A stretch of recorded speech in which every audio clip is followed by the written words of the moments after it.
It's actually my belief that most successful, great companies pretty much deploy these values intuitively, right? But I think, let's say you're an entrepreneur, you want to create a new culture or something. I think earlier you can get explicit. Maybe you want to vary some of these values. They work very well for me and for us, but be explicit about it, and really think it through. Because if you don't, other values will be created. And some of them are probably not even fairly described as values, but actually negative things, right? Because people will find ways of doing things, and they will find modus operandi for doing various things. So the more explicit you can be and the more concrete you can be. I also found that my colleagues and the people that work for Saxo Bank really like when you're clear on these things. People enjoy values. They're proud of working for a company that has explicit values. And this is very important, obviously, that people are proud of their company and where they work.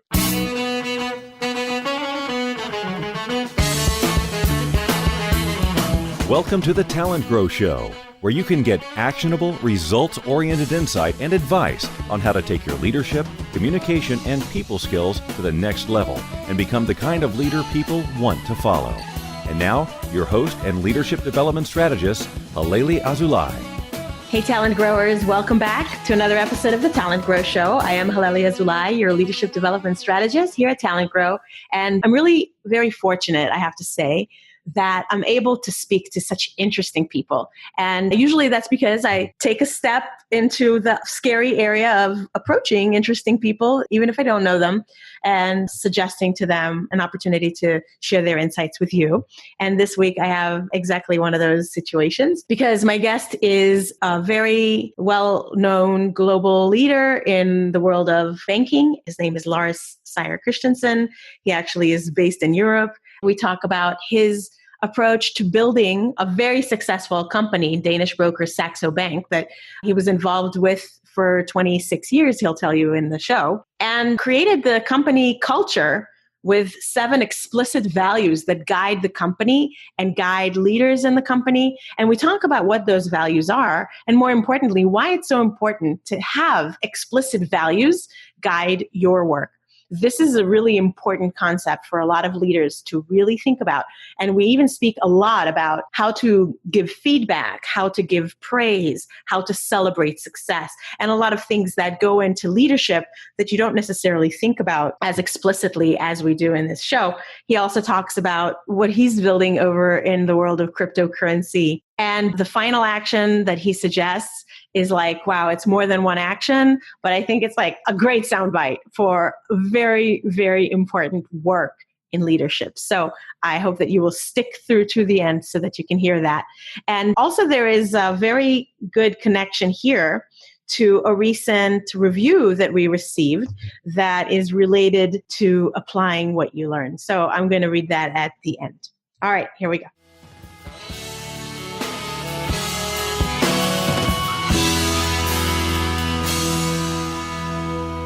Talent Growers, this week we have a treat. We have Lars Seier Christensen. He is the co-founder of the Danish broker Saxo Bank. He co-founded that firm in 1992. And after 20 years as CEO, he stepped down in 2016, but he's still a shareholder in Saxo Bank. He also founded his own private equity firm, Seier Capital, with investments in business ranging from IT startups to the Danish gourmet restaurant Geranium, and has been also involved with investments and research into Bitcoin. I recently met Lars at a conference where he was one of the speakers, and as soon as I heard him describing the culture of the organization that he built at Saxo Bank, I knew for a fact that I wanted to share that with you on this show. And I cornered him and I got him to agree. So I'm really, really happy. And we're having a conversation that is across the Atlantic because Lars is in Europe and here I am in the US. Lars, welcome to the TalentGrow Show. Thank you very much. I'm so glad that you're here. And before we get into the meat of the conversation, I always ask my guests to introduce their professional journey just briefly. Where did you start and how did you end up where you are today? I think my route has been pretty unusual in that I'm very much autodidact in what I have been doing. And actually, just as I was about to go to university, I actually decided to take a break from that. And I went with one of my best friends to Spain. And we opened a bar, of all things, right? Oh. So that actually was quite a nice way to pass your time. So we ended up spending 4 or 5 years there. But in the end, I thought I need to move on from this to something else. And I got very interested in financial markets in the meantime. So I went to London, went around to a few brokers and tried to sell them the idea that I could help them get into new markets and use them into Denmark and Scandinavia. And eventually somebody gave me a chance. And I kind of learned about brokerage and trading and derivatives and foreign exchange by learning by doing. And in that sense, I ended up spending quite a few years in London working for various businesses in the financial sector. I observed a lot of stuff that was going on there in those days. It was very manual, obviously. It was sort of the late 80s, early 90s.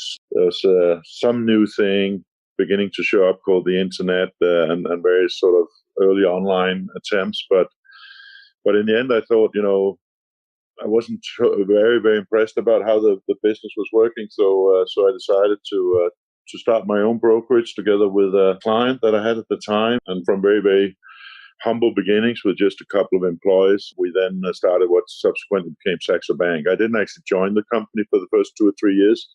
I focused on securing them a good service from London, and my partner started up this small business. But in the end, it seemed so interesting that I also decided to join it full time. So since about mid-90s, my partner Kim Fournier and I were co-CEOs in what became Saxo Bank.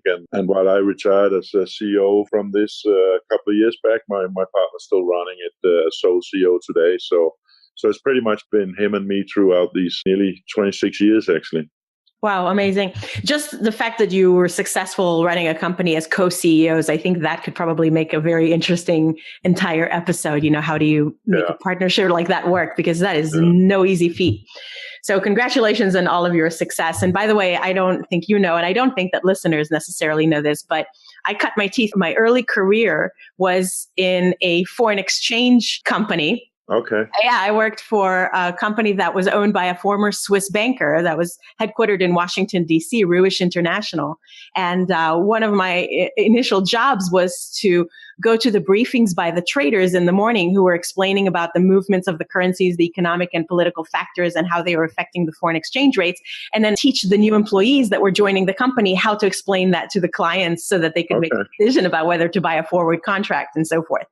That's cool. I mean, the interesting thing about foreign exchange is it's a very clean way to express a view on a country as a whole, right?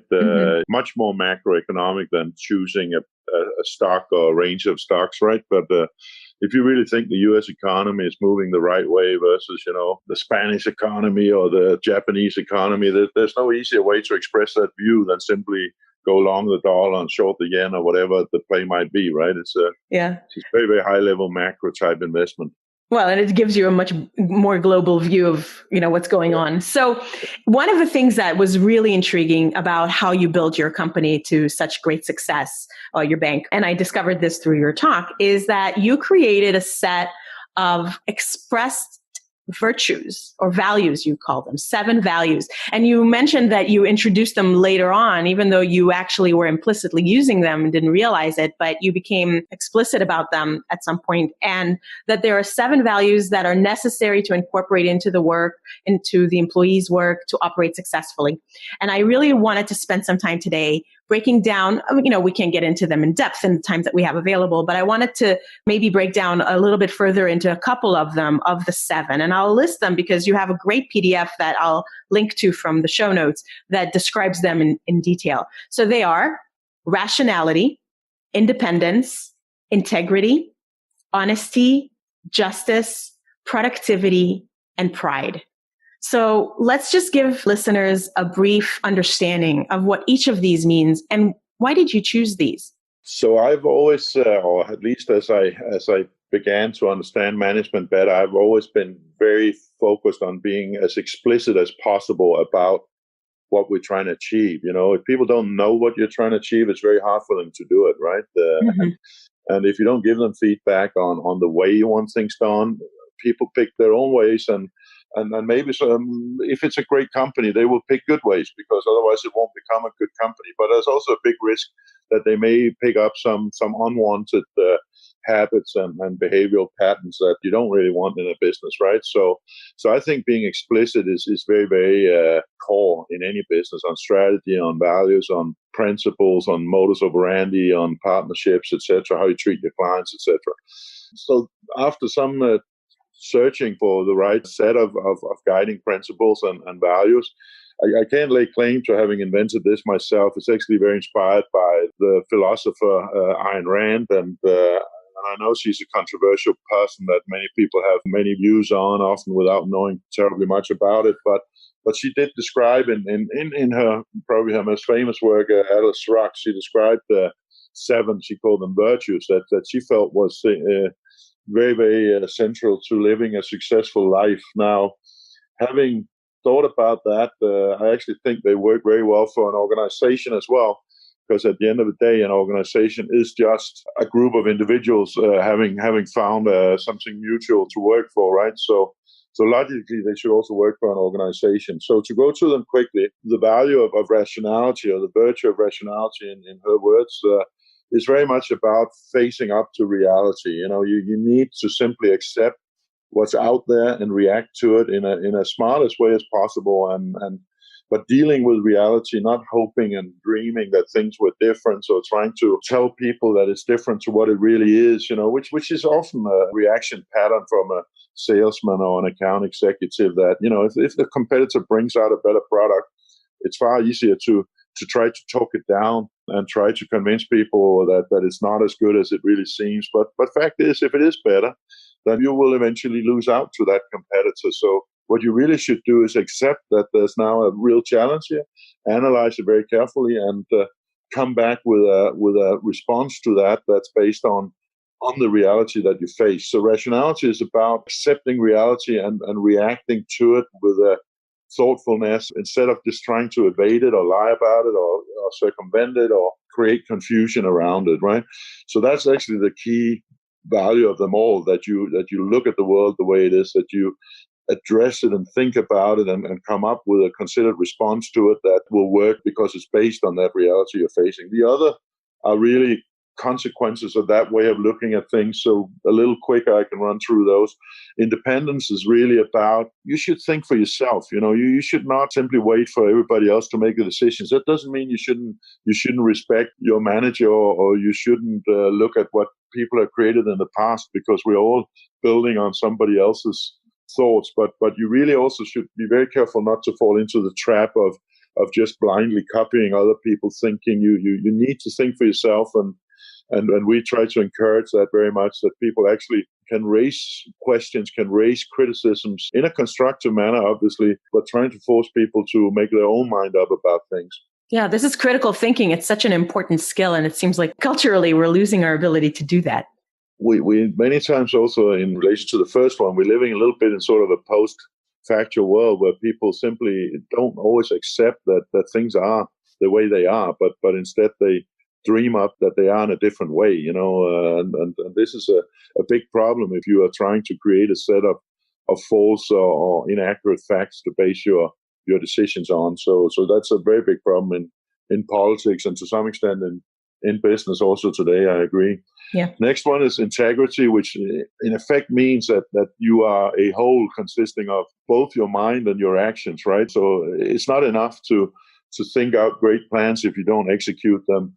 You can't go around promising things if you don't deliver subsequently. So an integrity between what you're saying and what you're doing is what we've tried to encourage people to do. Honesty is an obvious. If you run around lying to people, you might get away with it for a good while, but eventually you'll get confused in all your dishonesty and who you actually told what story to. And also, people will eventually suss you out if you are dishonest to them continuously. So there is no way to build a business, a long-term sustainable business, on dishonesty. It's also about intellectual honesty, I would say, was slightly different, which is kind of, you and I discuss a new service or a new project, and actually your idea is better than mine. But seen from my career point of view, I probably would like my own idea to succeed because maybe I get the promotion or the pay rise, right? So try to get people to understand that for the good of the company and the good of everybody's longer careers, and for actually developing the best possible products and services, you have to be intellectually honest so that if you have the better idea, we pursue that idea and build on that instead of me forcing my own idea through, even though inside myself I know that actually your idea was better. So to be intellectually honest in these discussions is something we try to get people to do also. Justice, meaning very much you need to reward people if they do great, but you also need to really make it clear to them if they're not doing great. If you don't do that, if you don't make that distinction, the bad will always be the beneficiary, because ultimately the guy or the girl doing the good work and doing extra work, if it's never recognized and rewarded vis-a-vis not caring and not really doing things, not going the extra mile,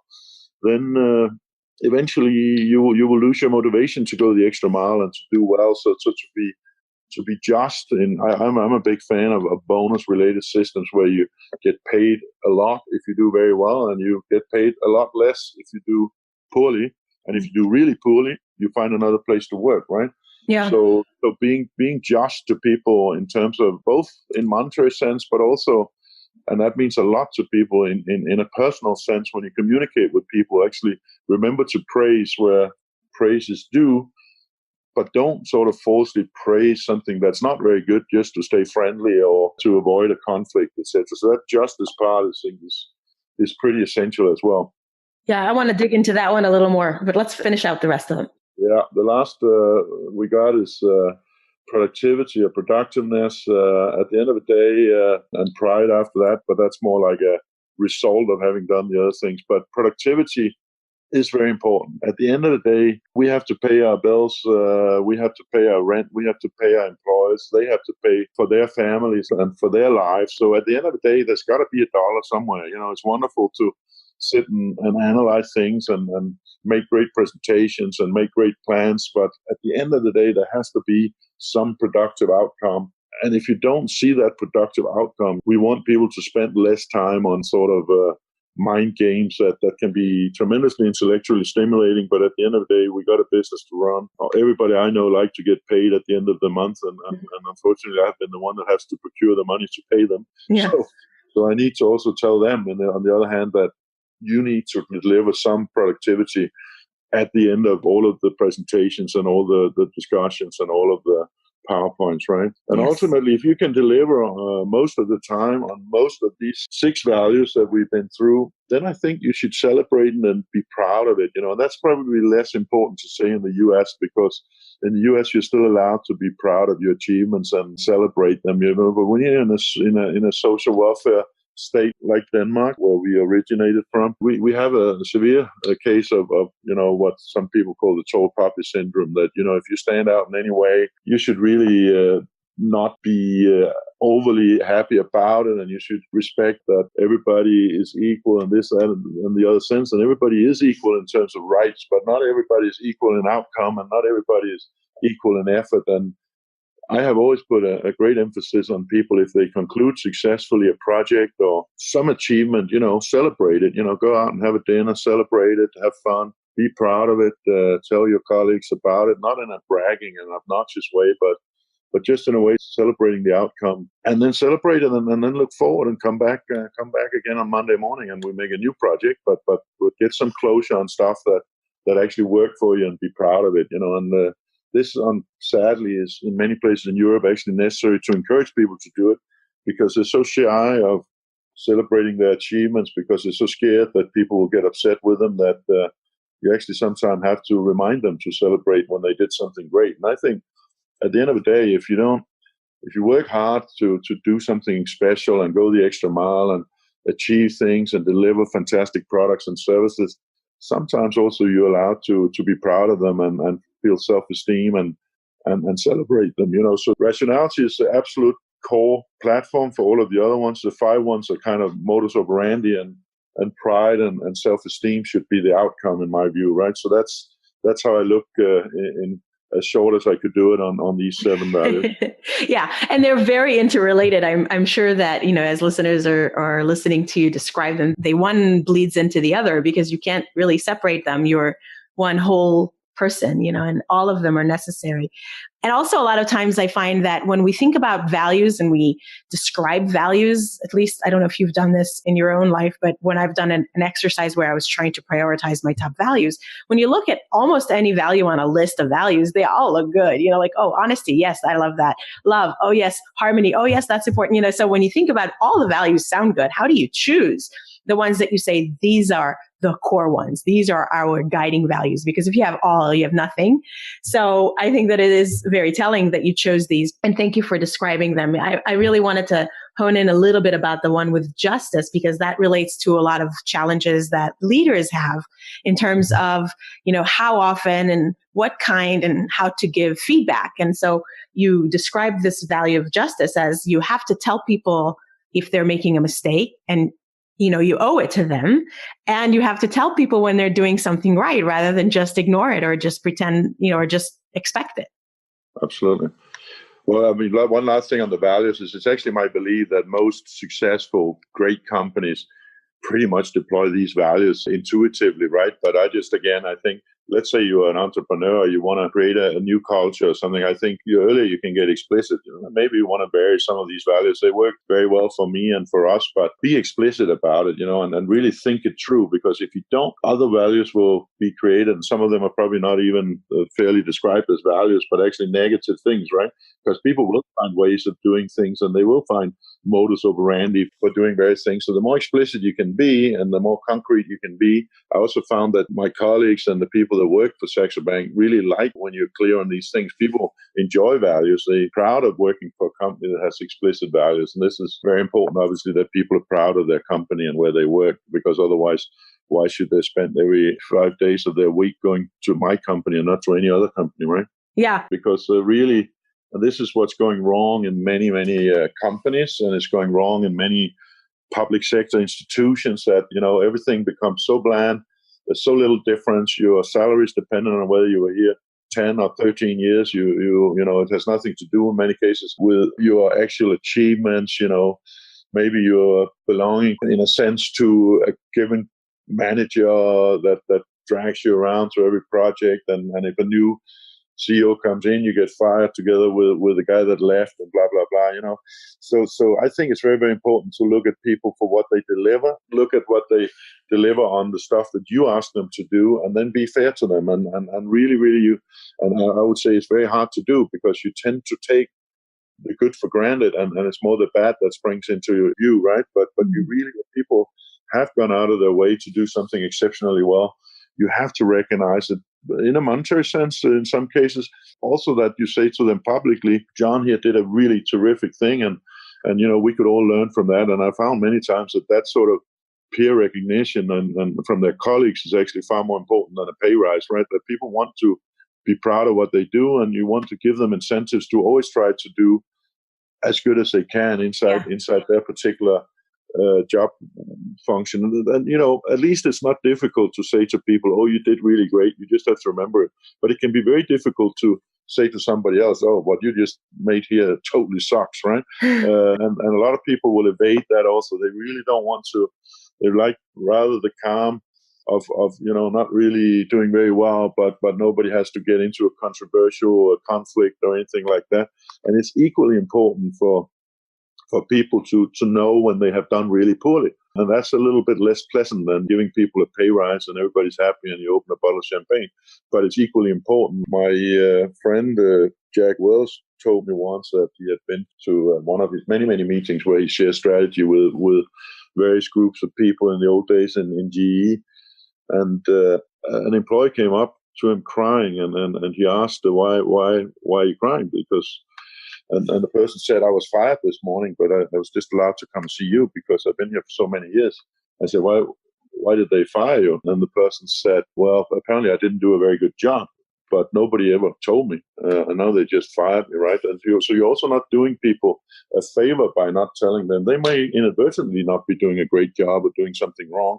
And you do them a favor by telling them where they need to improve. And ultimately, if they really are not doing well in your organization, who knows? There might be another organization where they'll do far better. And in that way, it's often to everybody's benefit to part ways, even though that's not very pleasant either when that happens. So I think if you're a leader, and I understand that many of your audience are people that lead or manage teams, etc., it's really, really important to be explicit when your people do something good, but also when they do something bad. I love that you connected to justice because, a lot of times people feel like it's doing something negative, like they don't want to hurt the person. But when you flip your understanding of the purpose of it, so you're being just and you're not allowing them to continue to do something wrong. You're not enabling them to continue to do something wrong, but you're allowing them insight into how they could make it better. You are giving them access to the potential for pride. You are not stealing pride from them when you're not saying it. Exactly. You are certainly hurting them far more by not letting them know, particularly if they inadvertently are doing something not so great, which happens a lot. People are just not getting it right, maybe because they weren't instructed properly in the first place about what was really required. And you're certainly doing them no favors, saving them from the truth, even though the truth might not be particularly nice to hear, And you can also say in organizations like banks, where, regulation and compliance is absolutely key to even survival of such a business. You see a colleague that's doing something that's incorrect, or bad, it is absolutely essential that you bring it to attention and get it fixed, right? Yeah. Or else you get something like Enron happening, where people keep quiet and say nothing. In the worst of cases, yes. This is fascinating, and I could talk to you about this forever. I did want to ask you, you mentioned earlier, okay, this value seems to go against the culture in Denmark and so forth. How do you handle when you have people that come from a different culture? I mean, here in the US, employees come from many different cultures and bring with them their norms that they're used to and all of the things that they've been taught all the time. Like, the poppy that sticks out gets cut down, or the nail that sticks out. In Japan, I think that there's a saying about the nail that sticks out is the one that gets hammered. So that's just one example of many different ways in which the values are not necessarily what people bring with them, but they are the company values. So what do you do when you feel like there's a conflict between an employee's value and the culture of the company or the values of the company? Well, first of all, we are very international based. I'm saying we, I'm not really, but that is my main claim to fame is Saxo Bank, right? That's where main leadership challenges were faced, but we are a very international business in Saxo Bank, and we sort of count regularly in the nationalities. And it's always around 50, 60 different nationalities, even though we're only 1,500 people. So it's a very, very international company, which is necessary because we have offices in 20 or more countries around the world. And for sure, there's a big difference between visiting our Tokyo office and being in our Danish headquarters, and you can and you shouldn't eradicate those differences, because that's one of the reasons we have all these people is simply that a Japanese person understands better how to service a Japanese client than I could ever do, right? Yeah. But what is important when you have quite different cultures, then it is actually even more important to have this explicit set of values and principles for interaction so that people understand where you're trying to take the company. You can't change everything and teach people a basic respect for not overstepping the lines that are justified for some cultures, where we can speak very freely in a country like Denmark. We're very liberal in the way we express ourselves, and that may not be very well received by a Chinese colleague or a Japanese colleague. And there, you have to show a little bit of understanding that other people maybe speak in a different way. But at the end of the day, what I did find is that capitalism unites people, if everybody was just concentrated on doing business and making successful products and services, the world would be a far more peaceful place, I think, because I've had people, even, people from very, very different religions, people that are at war with each other. And then once they sit down and work around a project, it's fine. It's not an issue. So with a reasonable amount of respect for the differences between cultures, which I think you have to have a little bit what the Germans would call Fingerspitzgefühl, but kind of feel it, combined with a set of explicit values that you want people to embrace, then I think that's quite important. For example, this thing about sometimes saying something negative to people that are not doing well can be very, very hard for an Asian, because of the loss of face or that is just a different story in China than it is in Denmark, right? Right. So of course, but on the other hand, I don't want in my company, whether you're Danish or Chinese or Japanese or wherever you're from, I don't want a culture where we don't say these things to each other. So I think you have to enforce it to some extent with some respect, that maybe you do it in a slightly different way in Asia than you do it in Scandinavia or other places in Europe. But I won't tolerate that people run around and don't face the issues. And, if people have conflicts, at least if we have the possibility of putting them physically, I've done that many times together with my partner, Kim, that we simply hear this story about two guys that can't stand each other, and we just call them in, stick them in a room and say, you know what, guys, now you talk to each other about it. Don't stand at the water cooler and talk behind the back of your colleague now. We understand there's an issue here. You talk about it. We'll come back in half an hour and you tell us how you're sorting it, right? And that can be quite difficult for some people, because it's much easier to talk badly about a guy behind his back than to actually have to face him. Yeah.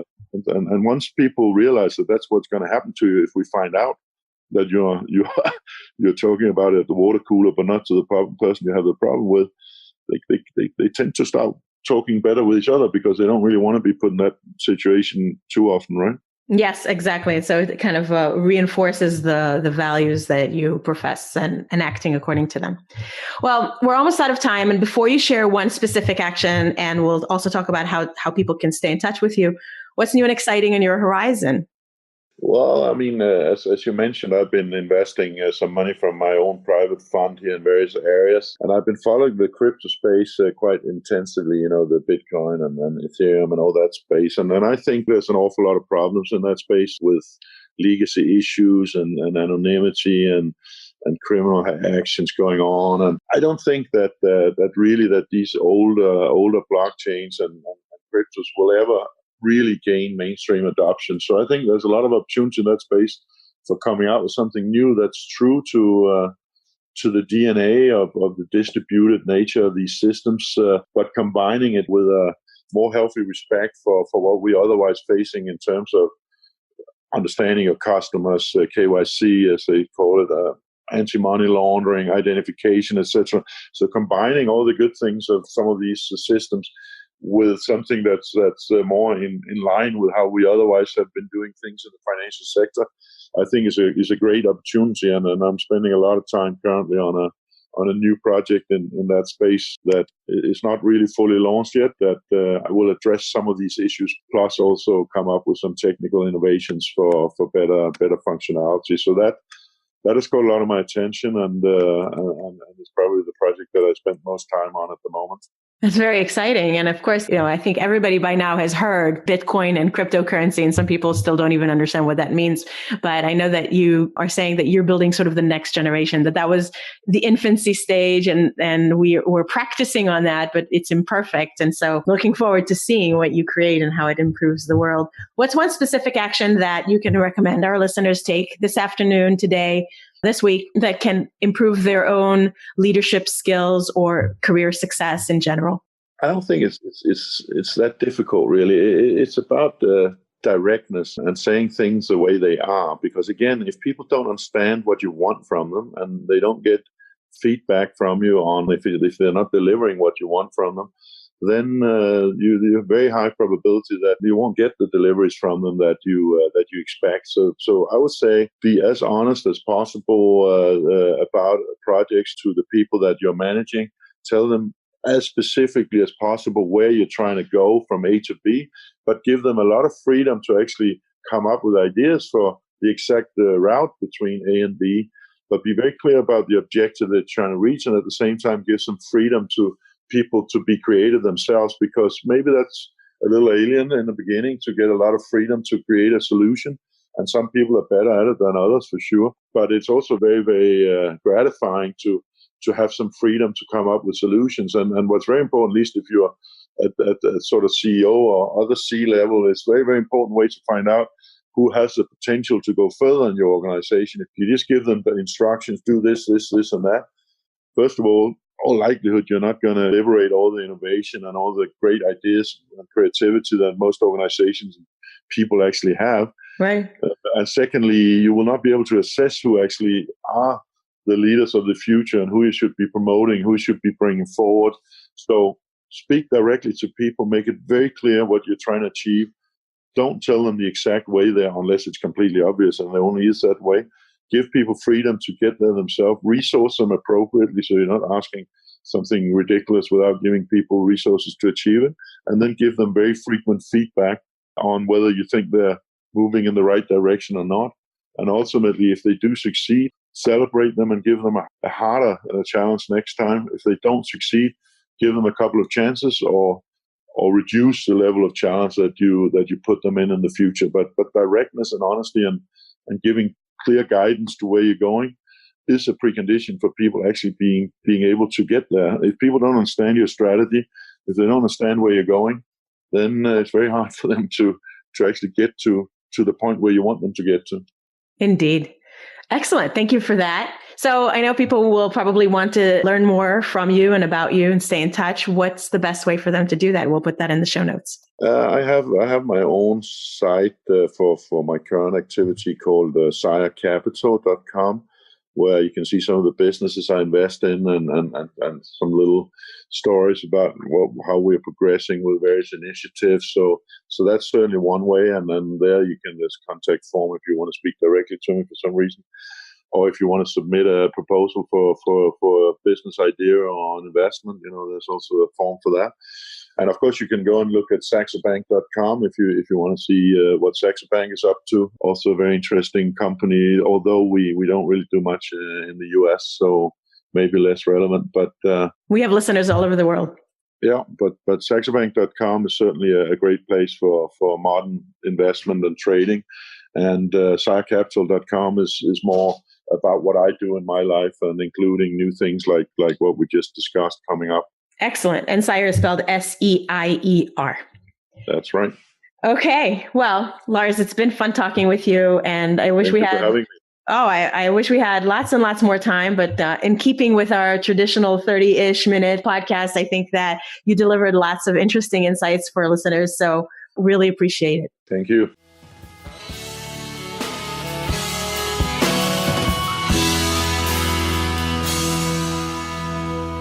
I hope that you enjoyed that, Talent Growers, and I hope that you'll take action on what Lars suggested. Lots to think about in this episode, and I do really want to hear what you thought about it. One listener who took the time to let me know what she thinks about the show is Stacy Clary, and she left us a very kind review on Apple Podcasts, also known as iTunes. And her title for the review is Apply the Action Item and You Will Always Win. And here's what she said. I'm a sole practitioner that works alone, managing subcontractors, serving clients throughout the U.S. I don't have anyone to ask questions when I need new ideas or process relating to sales, networking, communications. My new go-to is the library of TalentGrow podcasts. The golden nugget for me is the action item. I always apply it and experience great results. Thank you, Halelly, for interviewing the most qualified experts in a wide variety of topics in a 30-minute format. Well, Stacy, you're very welcome. Thank you for taking the time to let me know that you find this valuable and sharing it with the world so that other people that look at the podcast and see it pop up on their search have the confidence to give it a try. And like Stacy said, you really have to apply the actions. So I urge you and encourage you and challenge you. Go apply it. Well, I'm Halelly Azulay, your leadership development strategist here at TalentGrow, and this has been another episode of the TalentGrow Show. I am really grateful that you've stuck around until the end, that you've given a listen, and I hope that you will enjoy what you've learned and what you've applied and share it with others. And until the next time, make today great.